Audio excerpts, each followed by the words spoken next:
अति चातुर राम काज करिबे को आतुर प्रभु चरित सुनबे को रसिया राम लखन सीता मन बसिया सूक्ष्म रूप धरि सियहि दिखावा विकट रूप धरि लंक जरावा भीम रूप धरि असुर संहारे रामचंद्र जी के काज सवारे हमारे राम जी सो हमारे राम जी सो राम राम कहियो जी हनुमान कहियो जी हनुमान सीताराम सीताराम गाओ रे सीताराम सीताराम गाओ रे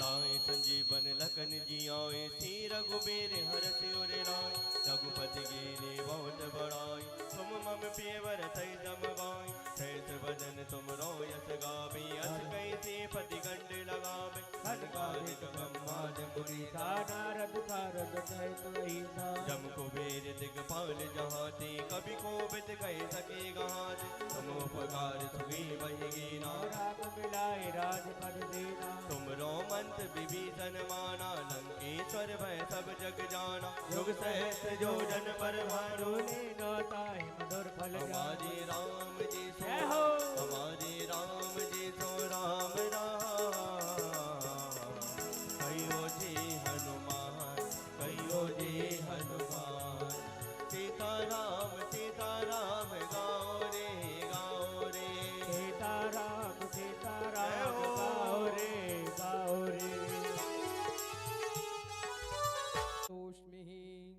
श्री शुकदेवाय नमः गन्धाक्षतपुष्पाणि समर्पयामि नमः प्रार्थयेत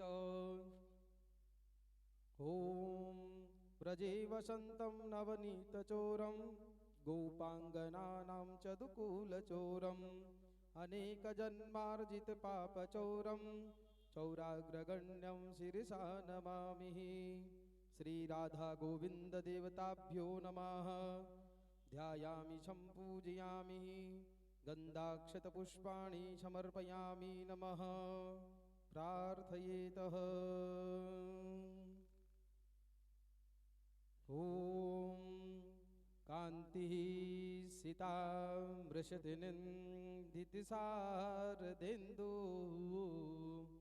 यत्रैकतो विलसितामसिताङ्गशोभां वृन्दावनेऽपि कृतयामुनगाङ्गसङ्गं राधा मुकुन्दयुगलं तदहं नमामि श्रीबालमुकुन्दाय नमः श्रीलड्डूगोपालदेवताभ्यो नमः गन्धाक्षतपुष्पाणि समर्पयामि नमः माल्यादीनि सुगन्धीनि मालत्यादीनि वै प्रभो मया रतानि पुष्पाणि पूजार्थं प्रतिगृह्यताम् नैवेद्यं निवेदयामि सद्रव्यदक्षिणां समर्पयामि ॐ यद्दत्तं यत्परादानं यत्पूर्तं याश्च दक्षिणाः तदग्निवैश्वकर्मणः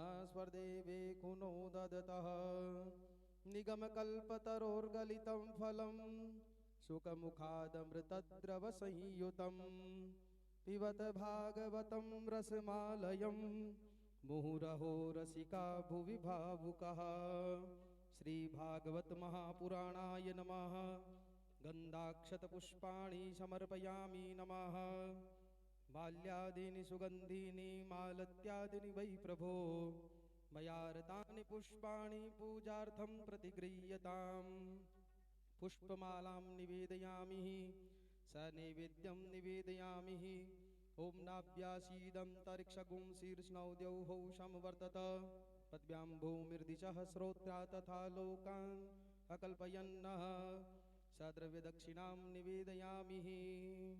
अथ व्यासपूजनौ नारायणं नमस्कृत्यं नरं चैव नरोत्तमं देवीं सरस्वतीं व्यास ततो जयमुदीरयेत्। श्री व्यासदेवाय नमः। श्रीपीठदेवताभ्यो नमः। गन्धादिभिर्सम्पूज्यः समर्पयामि नमः। नमो ब्रह्मण्यदेवाय गोब्राह्मण्यहिताय च जगद्विताय कृष्णाय श्रीगोविन्दाय नमो नमः। आकाशात् पतितं तोयं यथा गच्छति सागरं सर्वदेव नमस्कार केशवं प्रति गच्छति। मूकं करोति वाचालं पङ्गुं लङ्घयते गिरिं यत्कृपातमहं वन्दे परमानन्दमाधवम्। सच्चिदानन्दरूपाय विश्वोत्पत्त्यादिहेतवे तापत्रय विनाशाय श्रीकृष्णाय वयं नुमः। विप्रप्रसादात् धरणीधरोऽहं विप्रप्रसादात् कमलावरोऽहं विप्रप्रसादात् अजिताजितोऽयं विप्रप्रसादात् मम राम नामः।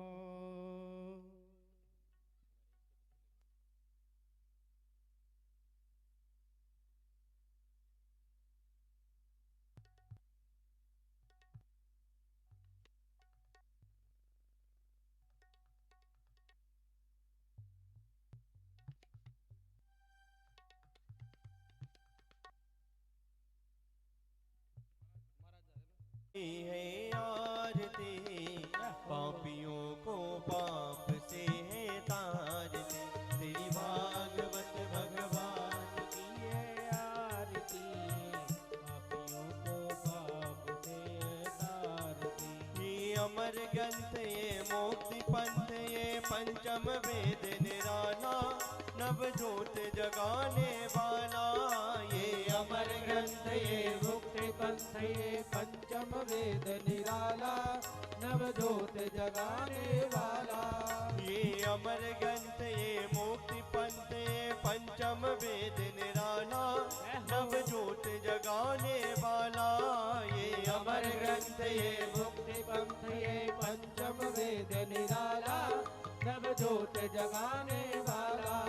हरि नाम यही हरि धाम यही हरि नाम यही हरि धाम यही हरि नाम यही हरि धाम यही हरि नाम यही हरि धाम यही। जग के मंगल की आरती है आरती पापियों को पाप से है तारती। तेरी भागवत भगवान की है आरती पापियों को पाप से है तारती। ये शांति गीत पावन पुनीत पापों को मिटाने वाला हरि दर्श कराने वाला। ये शांति गीत पावन पुनीत पापों को मिटाने वाला हरि दर्श कराने वाला। ये शांति गीत पावन पुनीत पापों को मिटाने वाला हरि दर्श कराने वाला। ये शांति गीत पावन पुनीत पापों को मिटाने वाला हरि दर्श कराने वाला। ये सुख करने ये दुख हरने ये सुख करने ये दुख हरने ये सुख करने ये दुख हरने ये सुख करने ये दुख हरने। तेरी मधुसूदन की आरती है आरती पापियों को पाप से है तारती। तेरी भागवत भगवान की है आरती पापियों को पाप से है तारती। ये मधुर बोल जगपति बोल सतमार्ग बताने वाला बिगड़ी को बनाने सन्मार्ग बताने वाला, बिगड़ी को बनाने वाला। ये मधुर बोल जग पंथ खोल सतमार्ग बताने वाला, बिगड़ी को बनाने वाला। ये मधुर बोल जग पंथ खोल सन्मार्ग बताने वाला, बिगड़ी को बनाने वाला। श्री राम यही घनश्याम यही, श्री राम यही घनश्याम यही, श्री राम यही घनश्याम यही, श्री राम यही घनश्याम यही। प्रभु के महिमा की आरती है आरती, पापियों को पाप से है तारती। श्री भागवत भगवान की है आरती, पापियों को है तारती। श्री भागवत भगवान की है आरती, पापियों को पाप से है तारती। श्री भागवत भगवान की है आरती, पापियों को पाप से है तारती। कर्पूर गौरव करुणावतारम संसार सारम मुरुगेन्द्रहारम, सदा वदन्तं हृदयारविन्दे तवं नमामि सहितं नमामि। त्वमेव माता पिता त्वमेव, त्वमेव बन्धुः सखा त्वमेव, त्वमेव विद्या धनं त्वमेव, त्वमेव सर्वं मम देवदेव, त्वमेव सर्वं मम देवदेव, त्वमेव सर्वं मम देवदेवा। गौः शान्तिरन्तरिक्षगो शान्तिः, पृथिवी शान्तिरापः शान्तिरोषधयः शान्तिः, वनस्पतयः शान्तिर्विश्वे देवाः शान्तिर्ब्रह्म शान्तिः, सर्वज्ञो शान्तिः शान्तिरेव शान्तिः, सामा शान्तिरेधिः। आरार्तिक्यं शीतलीकरणं देवाभिबन्धनं स्वात्माभिबन्धनं च। ॐ एकदन्ताय विद्महे वक्रतुण्डाय धीमहि, तन्नो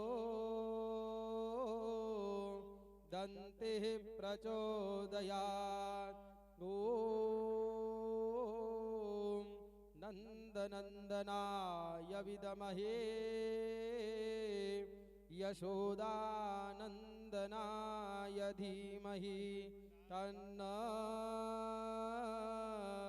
कृष्णः प्रचोदयात्। ॐ हंस हंसाय विद्महे परमहंसाय धीमहि, तन्नो शुकः प्रचोदयात्। ॐ अमरग्रन्थाय विद्महे पावनपुराणाय धीमहि, तन्नो भागवतः प्रचोदयात्। सेवन्तिका वकुलचम्पकपाटलाब्जै वीररसालपुष्पै बिल्वप्रवालतुलसीदलमञ्जरीभिर्त्वां पूजयामि परमेश्वर मे प्रसीद। नानासुगन्धिपुष्पाणि यथा कालोद्भवानि च, पुष्पाञ्जलिर्मया दत्तं गृहाण परमेश्वरः। मंत्रपुष्पांजलिं समर्पयामि। बोलिए श्री राधे गोविंद सरकार की जय हो, श्री बांके बिहारी लाल की जय हो, श्री सुखदेव जी महाराज की जय हो, श्री व्यास जी महाराज। जय जय श्री राधा रमण, जय जय नवल किशोर, जय गोपी चित चोर प्रभु, जय जय माखन चोर।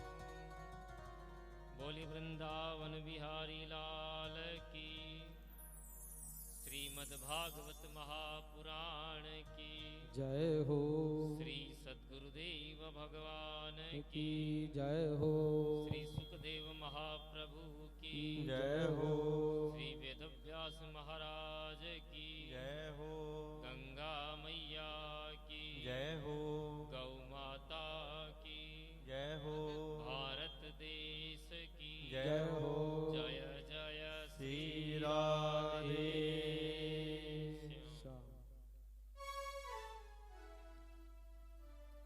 पधारे हुए सभी भक्त वृंद, श्रद्धामयी माताएं,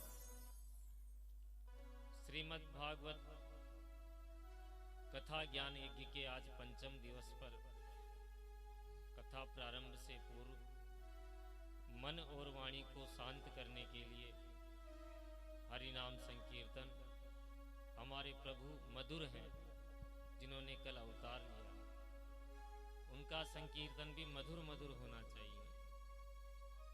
मधुराष्टक के द्वारा हम उनका संकीर्तन करेंगे। जिसको याद है वो साथ साथ गाए, और जिसको याद नहीं वह तालियों के साथ में संकीर्तन में साथ दें। अधरम मधुरम वदनं मधुरं नयनं मधुरं हसितं मधुरं अधरं मधुरं वदना मधुरा नयना मधुरा हसितं मधुरा हृदयं मधुरं गमनं मधुरं मधुराधिपतेरखिलं मधुरं हृदयं मधुरं गमनं मधुरं मधुराधिपतेरखिलं मधुरम् वचनं मधुरं चरितं मधुरं वचनं मधुरं बलितं मधुरं वचनं मधुरं चरितं मधुरं वचनं मधुरं बलितं मधुरं चलितं मधुरं भ्रमितं मधुरं चलितं मधुरं रमितं मधुरं मधुराधिपते रखिलं मधुरं मधुराधिपते मधुरं मधुरम्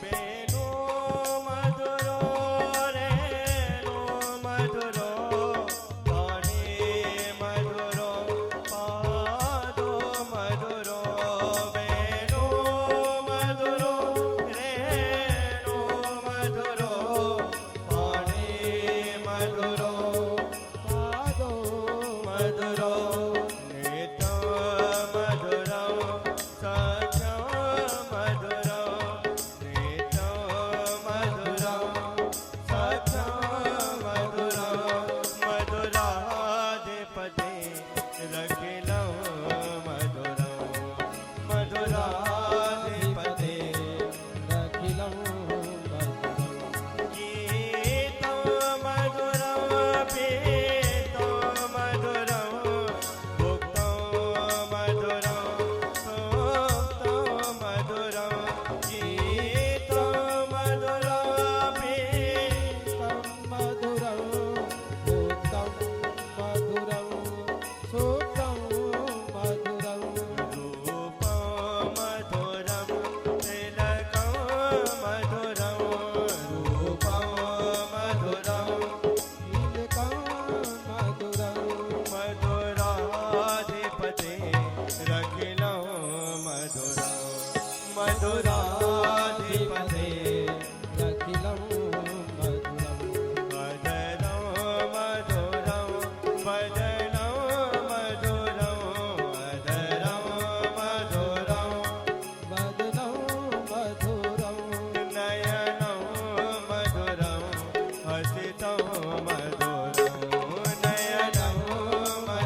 मधुराधिपते रखिलं मधुरम् पूजा मधुरा माला मधुरा यमुना मधुरा बीजे मधुरा पूजा मधुरा माला मधुरा यमुना मधुरा वीथी मधुरा सलिलं मधुरं कमलं मधुरं सलिलं मधुरं कमलं मधुरं मधुराधिपते रखिलं मधुरं मधुराधिपते रखिलं मधुरम् गोपी मधुरा लीला मधुरा युक्तं मधुरं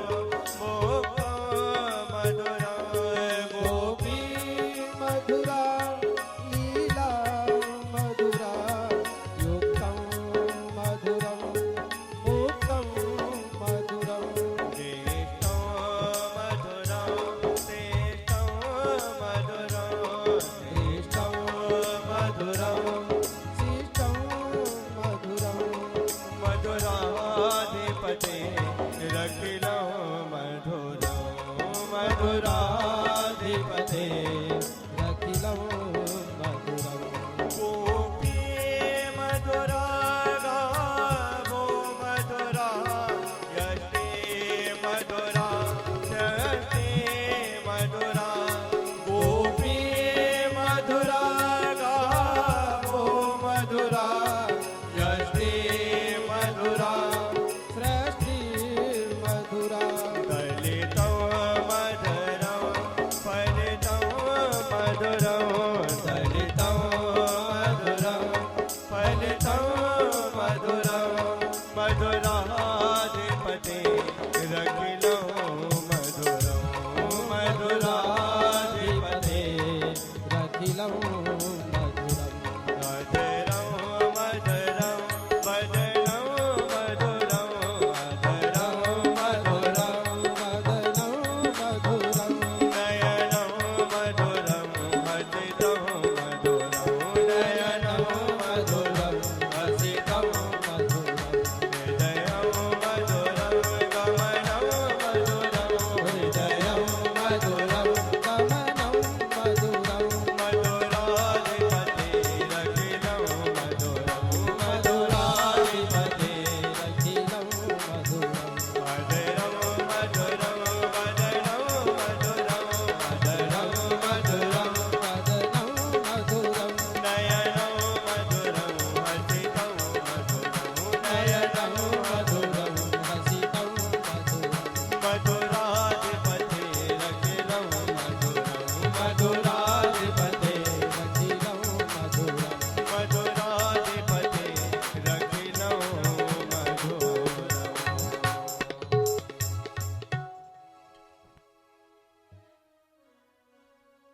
बोलिए कृष्ण कन्हैया लाल की वृंदावन धाम की जय हो राधा रानी सरकार की जय हो नंदो महामनास्तेभ्यो वासोऽलङ्कार गोधनम् सूतमागध बन्दिभ्यो येन्ये विद्योपजीविनः। नंद बाबा आज महामना होकर अपना सर्वस्व लुटाए जा रहे हैं और ऐसे लुटा रहे हैं कि उनके यहाँ कोई भी याचक अयाचक नहीं रहा, यानी कोई भी मांगने वाला न बचा, अपना सर्वस्व न्यौछावर करे जा रहे हैं। एक ब्रजवासी कुछ चांदी के बर्तन नंद बाबा से उपहार स्वरूप लेकर जा रहा था, तो कोई दूसरे के हाथ में जब सोने के बर्तन देखे तो बोला, क्यों रे, ये सोने के बर्तन तुझे कहां से मिले? कि तूने क्या लाया? कि मैं देख चांदी के बर्तन लाया हूं। अरे जा दारी के, तू चांदी ले भी गयो, ये देख सोने के बर्तन कि ये कहाँ मिल रहे हैं, कि वो 2 नंबर के दरवाजे पर। तो उसने चांदी के बर्तन वहीं पटके और दौड़ा दौड़ा 2 नंबर के दरवाजे पर गया और सोने के बर्तन, सोने की थाली, सोने की कटोरियां लेकर आया। रास्ते में फिर किसी गोप ग्वाल ने पूछा कि तू क्या लूट के लाया?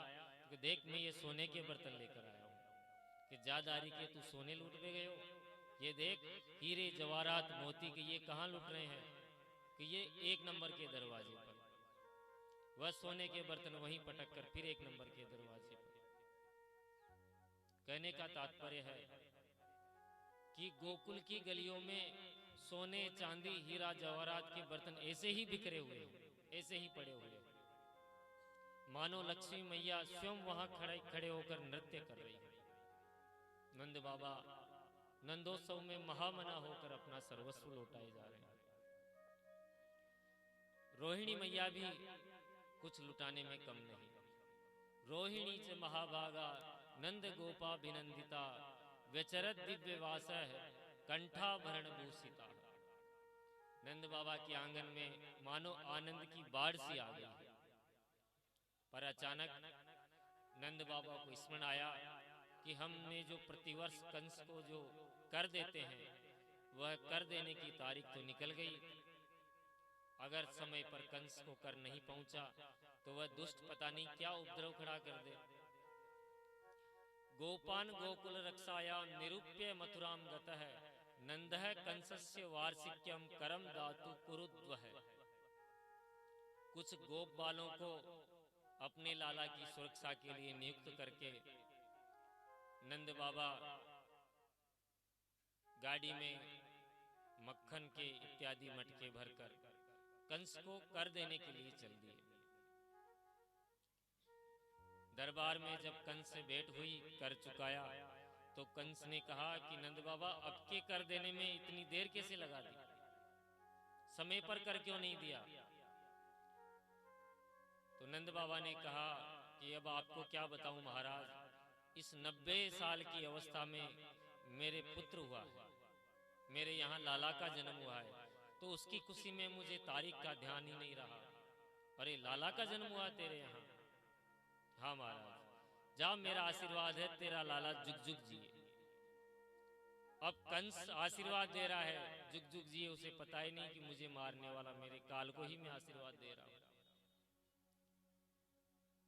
उधर वसुदेव जी ने जब कंस के दरबार में नंद बाबा को देखा और सोचने लगे कि मेरा लाला तो मैं इनको देकर आया हूं और ये यहाँ कंस के दरबार में ही घूम रहे हैं।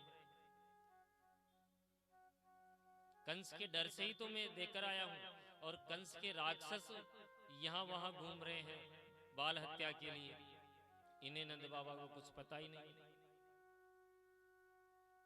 वसुदेव जी चिंतित हुए और जब नंद बाबा दरबार से वापस लौटे तो रास्ते में वसुदेव जी ने नंद बाबा को प्रणाम किया कि बाबा राम राम। के राम राम भाई, राम राम वसुदेव। वसुदेव जी कहते हैं कि मुझे सूचना लगी कि आपके यहाँ पुत्र का जन्म हुआ है। अरे वसुदेव भैया, अब तुम्हें क्या बताएं, तुम्हें अवश्य बताता, पर मुझे ये पता है कि तेरे जो 8 बेटा हुए, 8वीं जो कन्या हुई वो भी आकाश में उड़ गई, सबको कंस ने मार दिया।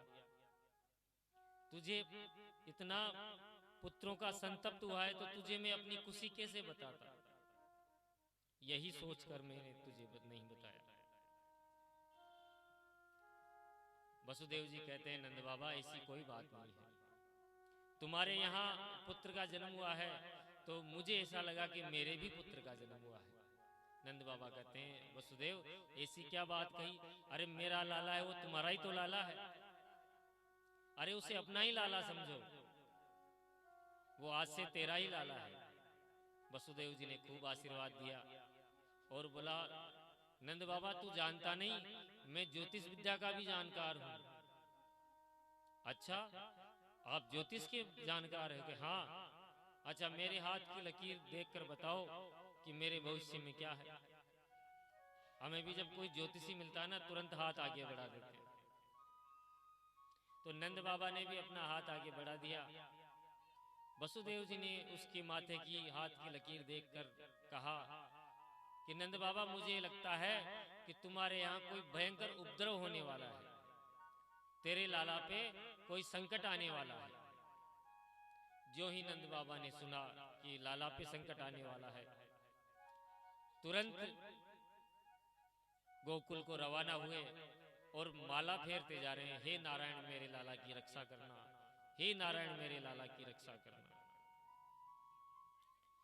नंद बाबा रास्ते में विचार करते जा रहे हैं कि वसुदेव जी की बात कभी झूठी नहीं हुई, वो कभी व्यर्थ की बातें नहीं करते, कोई ना कोई उत्पात जरूर होगा, तो और जोरदार नारायण मेरे लाला की रक्षा करे, नारायण मेरे लाला की रक्षा करे। और उधर गोकुल में मौसी जी पहुंच गई। मौसी जी कौन? पूतना जी। पूतना बाल घातिनी, कंसेन प्रहिता घोरा, पूतना बाल घातिनी, शिशुचार निनग्नति पुरक ग्राम व्रजादिषु। वह ग्राम नगर को भ्रमण करती हुई बाल हत्यारिन पूतना एक सुंदर सा वेश बनाकर, मोहिनी का वेश बनाकर वहां पहुंच गई। और सुंदर इतना वेश बनाया मानो श्री देवी ही लग रही हो। श्री देवी, ये हम नहीं कह रहे हैं, ये सुखदेव जी कहते हैं। श्री अर्थात लक्ष्मी जी, मानो साक्षात बैकुंठ से लक्ष्मी जी आ गई हो, इतना सुंदर रूप बनाया। और गोकुल के मार्ग में खड़ी हो गई। वहां कुछ बरसाना से गोपियां बधाई देने के लिए मंगल गान करती हुई उस मार्ग से आ रही थी। पूतना को लगा कि यहाँ जरूर किसी बालक का जन्म हुआ है, इसलिए बधाई देने जा रही है। तो पूतना भी उन गोपियों के साथ में बधाई देने के लिए उसी झुंड में मिल गई और नंद जी के आंगन में पहुंच गई। सब गोपियों ने बधाई दी तो पूतना ने भी कहा, अरे बहन, जैसे ही मुझे पता पड़ा कि तेरे 80 साल में लाला का जन्म हुआ है, मैं रह नहीं सकी और तुरंत बधाई देने आ गई। जब उसने बार बार बहन बहन पुकारा तो जसोदा मैया को लगा कि ये कौन सी मेरी बहन आ गई, आज से पहले तो मैंने इसे कभी देखा नहीं, पर ये बधाई लेकर आई है, बहन बहन कह रही है। और मैं भी बुढ़ी हो गई, मेरा भी भुलक्कड़ स्वभाव है, हो सकता है किसी दूर की रिश्ते की बहन मेरी लगती हो। अब देने तो बधाई आई है, अभी इससे पूछ लूंगी कि तू मेरी कौन सी बहन है तो ये बुरा मान जाएगी। जसोदा मैया ने कहा, अरे बहन तू खूब आई, जरूर बधाई दे। वो देख लाला सो रहा है, वो पालने में खेल रहा है।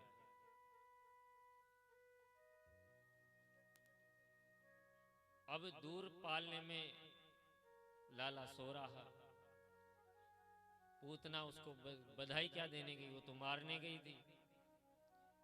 पूतना को समीप आके जब भगवान ने देखा तो अपने नेत्र बंद कर लिए। अब नेत्र बंद क्यों करिए, तो इसका कई संतों ने अलग अलग भाव दिए।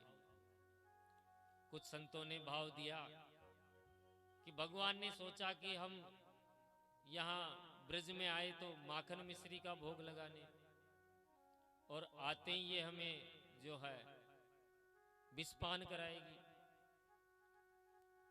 आए तो माखन मिश्री खाने हैं और आते ही विषपान से इसकी शुरुआत करनी पड़ेगी। अब विष पीने की जो जिम्मेदारी है वह तो भगवान भोले बाबा की है।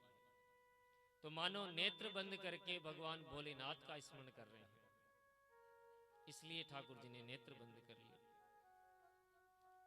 कुछ संत कहते हैं कि नेत्र इसलिए बंद किए कि हम ब्रजमंडल में पधारे हैं इन दुष्टों का नाश करने के लिए, और लगता है आज यहीं से श्री गणेश करना पड़ेगा पूतना के द्वारा।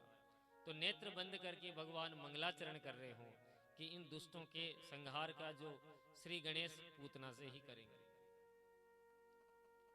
कुछ संत भाव देते हैं कि दृष्टि केवल पात्र व्यक्ति पे ही पटकनी चाहिए, यदि वहां कोई पात्र नहीं हो तो उस पे दृष्टिपात नहीं करना चाहिए। रामावतार में भी एक सुंदरी आई थी, श्रीमती शूर्पणखा देवी। सूपनखा, जिसके जो नाखून हैं वह सूप की तरह, छाजले के जैसे सूप की तरह जिसके नाखून थे। आज भी कई देवियां सूपनखा की भतीजियां बनी हुई होती है, मैंने कई जगह देखा है, इतने बड़े बड़े नाखून, तो वो सूपनखा की भतीजियां ही हैं। सूपनखा जब आई तो रामावतार में ठाकुर जी को कहा कि मेरे समान सुंदर इस विश्व में, इस जगत में कोई नहीं है, और मेरे समान वर नहीं है। आपको देखा तो कुछ तो मुझे संतोष हुआ, यानी पूरे तो आप भी नहीं हो। श्री राम जी को कहा, पूरे सुंदर तो राम जी भी नहीं हैं, लेकिन कुछ कुछ आप सुंदर हो, तो आप मुझसे विवाह कर लीजिए। तो राम जी ने उसकी तरफ दृष्टि भी नहीं डाली, केवल किशोरी जी को देखते हुए कहा कि मेरा विवाह संपन्न हो चुका है, लक्ष्मण जी से बात करो। उस समय भी शूर्पणखा के ऊपर दृष्टि नहीं डाली। अब यहाँ द्वापर में हमारे ठाकुर जी के साथ में पास में कोई था नहीं, किस पर दृष्टि डाल के बोले ये सब, तो उन्होंने नेत्र बंद कर लिए कि यदि कोई दृष्टि का पात्र नहीं तो उस पर दृष्टिपात भी नहीं करना चाहिए। कुछ संत ऐसा भाव लाते हैं कि इसके नैन और मेरे नैन जब आंखें चार मिल जाएंगी तो हो सकता है इसकी माया का प्रभाव समाप्त हो जाए। आंखें जब चार हो जाएंगी तो हो सकता है मुझसे आंखें मिलते ही माया का प्रभाव समाप्त हो जाए और ये अपना असली रूप में आ जाए, तो मेरे घर वाले डर जाएंगे। हो सकता है इसलिए ठाकुर जी ने नेत्र बंद कर लिए हो। अन्यथा कुछ संत ऐसा भी भाव देते हैं कि भगवान का जो एक नेत्र है वो सूर्य का प्रतीक माना गया है और दूसरा चंद्रमा का प्रतीक। यदि ये पापिनी को सूर्य या चंद्रमा के भाव से इन नेत्रों से देख लेंगे तो या तो ये सूर्यलोक को भेजेंगे या चंद्रलोक को भेजेंगे। इन दोनों ही लोगों ने अपने अपने नेत्र बंद कर लिए, महाराज ये हमारे लोक में आने लायक नहीं है। ऐसे अनेक भाव संतों ने दिए। अब नेत्र क्यों बंद कर लिए, भागवत में तो ये ऐसा कुछ लिखा नहीं, सब संतों के अलग अलग भाव हैं।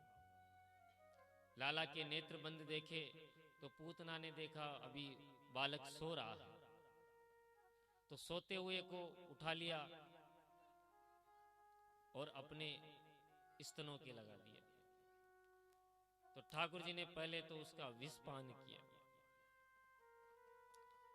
विष पान करके उसका दुग्ध पान किया और दुग्ध पान करके उसके प्राण पीना प्रारंभ कर दिए। महाराज प्राण जो ही ठाकुर जी पीने लगे तो उसके मर्म स्तनों में भयंकर वेदना होने लगी।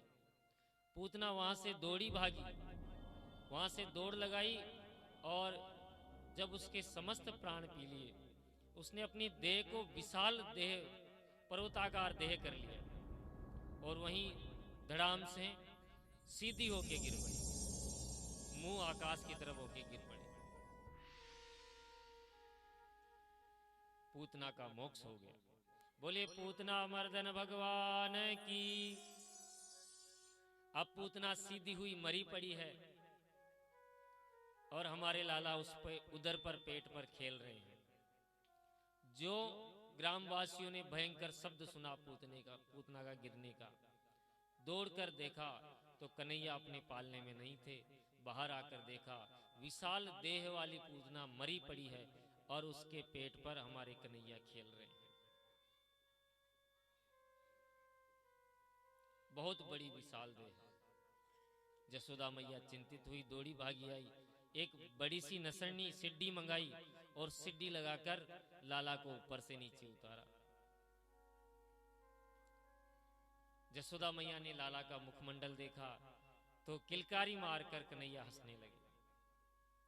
लाला को हंसता देखकर माँ की सांस में सांस आई कि लाला तो मेरा ठीक ठाक लगे, पर ये इतनी बड़ी पूतना अपने आप कैसे मरी पड़ी है। और पूतना की देह इतनी विशाल, कुछ संत हमारे कहते हैं कि जहां उसका कान गिरा वह कानपुर बन गया, जहां उसका हाथ पड़ा वो हाथरस बन गया, और जहां उसकी अलकें गिरी वो अलीगढ़ बन गया। ऐसा भागवत में नहीं लिखा, संतों की महिमा है। इतनी विशाल देह वाली पूतना थी। तो महाराज लाला को ठीक ठाक जानकर जसोदा मैया ने लाल देख लिया, भाई लाला तो मेरा ठीक ठाक है, पर इसने मुर्दा छू लिया। मुर्दा छू लिया तो लाला को गौशाला ले गई। पहले गोबर से स्नान कराया, फिर गोमूत्र से स्नान कराया, फिर गाय के दूध से स्नान कराया, गाय के दही से स्नान कराया, और फिर गोघृत का घी का लेप किया। पंचगव्य से लाला का स्नान किया और 8 श्लोकों में बाल रक्षा कवच का पाठ किया।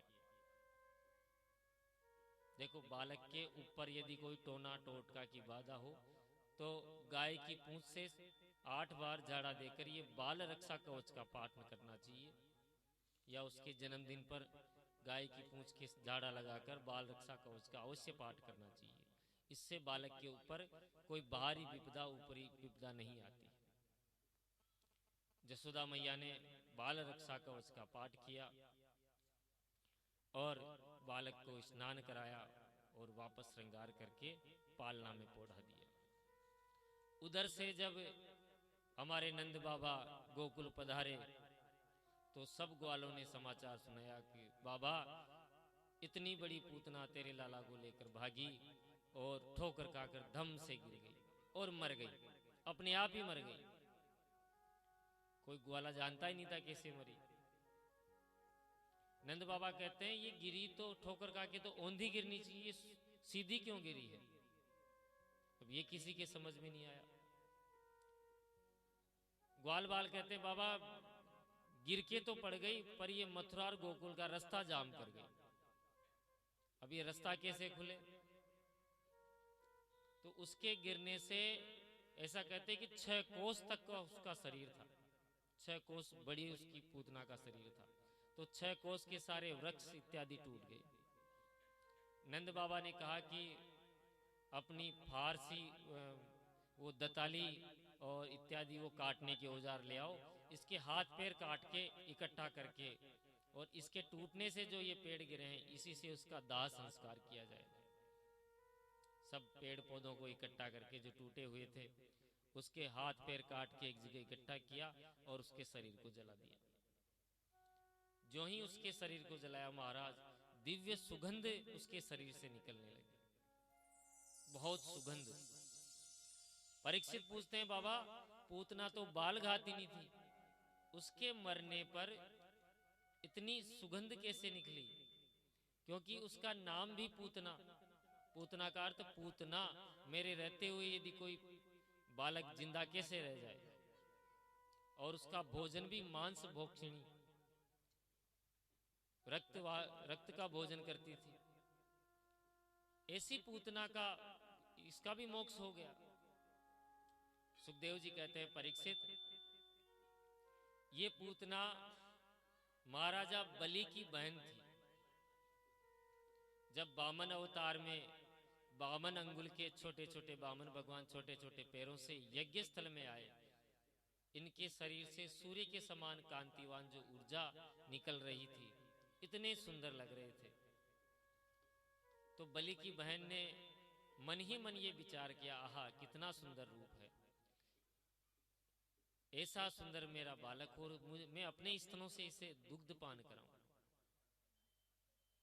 ये भाव बलि की बहन में आया और इतना निश्चल भाव था, तो मैंने मन ही मन उनको आशीर्वाद दे दिया। पर जो ही नारायण ने 3 पग भूमि मांगकर बलि का सर्वस्व ले लिया, तो इसी ने फिर निश्चय किया कि इसे मैं दूध नहीं जहर पिलाऊं। तो मैंने इसकी भी कामना पूरी करी।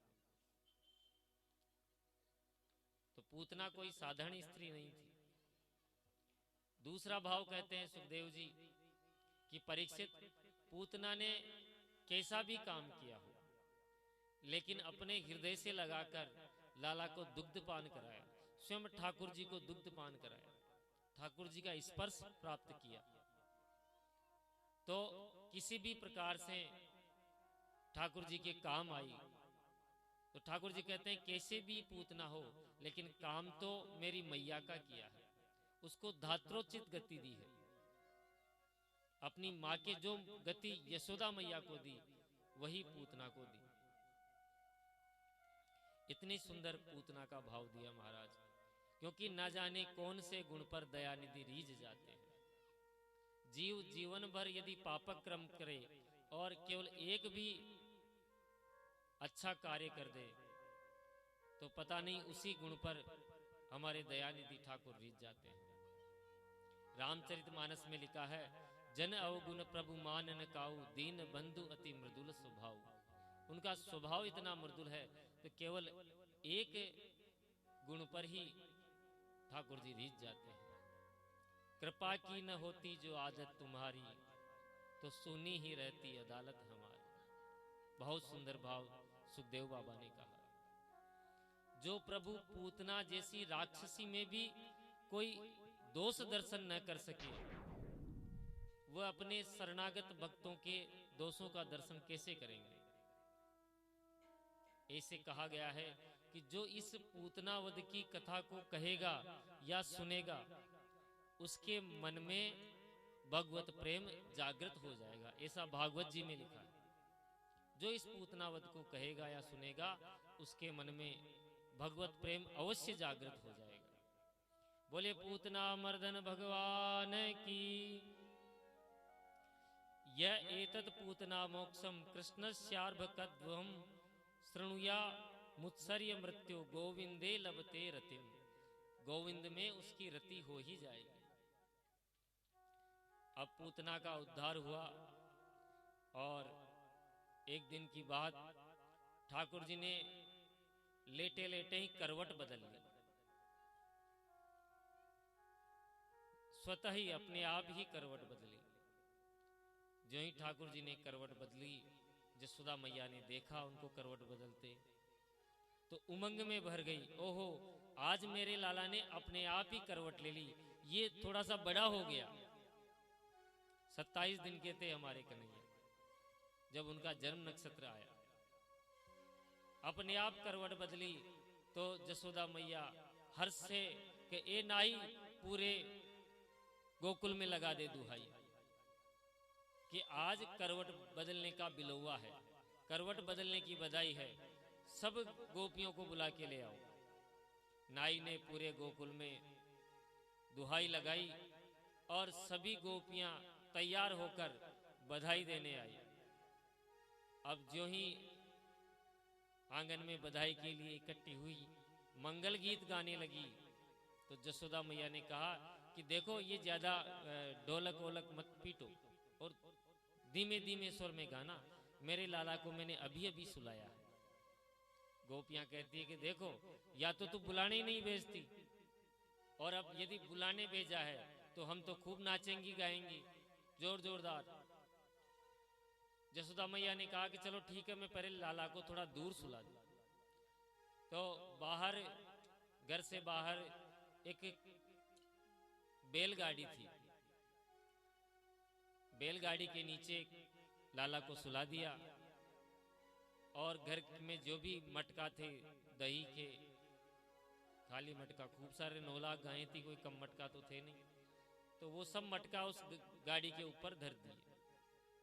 और कुछ ग्वालों के छोटे छोटे बच्चों को कह दिया कि मेरा लाला यहाँ सो रहा है, तुम सब इसका ध्यान रखना, ये जग जाए तो मुझे आवाज लगा देना।